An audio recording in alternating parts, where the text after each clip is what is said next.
Hi friends, this is your Python partner here. Today we are going to see method overriding. It is a very cool feature inside this inheritance. I hope you have watched the video on inheritance. If not, I really suggest you to go watch and come here. Others, let's see here. Using this example, we are going to understand the concept of it. Okay. See here, this program is based on the library system. So library will have collection of books from different categories, right? Like fiction, non-fiction, as well as comics, etc. etc. So see, class book, it is the parent class which has init method and which expects two parameters for it to initialize, like title of the book and the author. Okay. And this parent class has another method, it is describe of, which is going to print the author and title of a book as if defining it in very general sense. But as you think, it is generalizing every book, right? So we create child classes as fiction, non-fiction, comics, and all three are extending the parent class functionalities. Fine? Yes. Why do we create child classes? Because we are very particular about the different categories of the book and as well its essence, right? So what we are intended to do here, we have to change the book definition from general one to more category centric one. So see, the child class fiction and it includes the parent class name in the parenthesis as needed.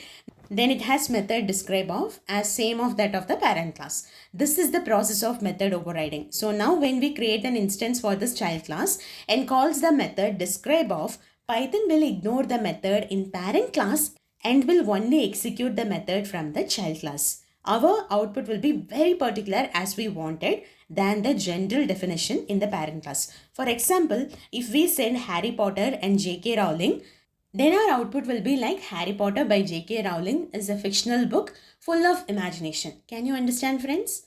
Yeah, so this is how it works. As same of this, we got another two child classes like non-fiction and comic to override method in parent class. So this part is where the instance creation is happening. So here, books, it is the variable that is referring to the list of child class instances along with its appropriate arguments. Fine.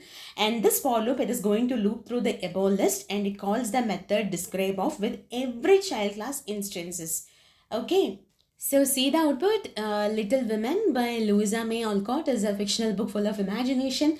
Wings of Fire by APJ Abdul Kalam is a non-fictional book based on facts. Spider-Man by Stanley is a comic book with illustrations. So we got our output in a more category-centric tune, right? And if you're really looking to read some books, and these books are really good one, so do try reading this. And so yeah, that's it. So friends, on the whole, while using inheritance, you can retain any functionalities from the parent class and as well override anything that you don't need from them. Okay, isn't it cool?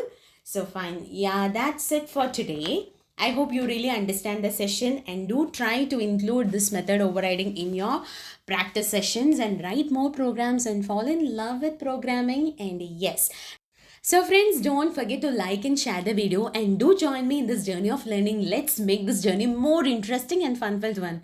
Bye-bye and take care.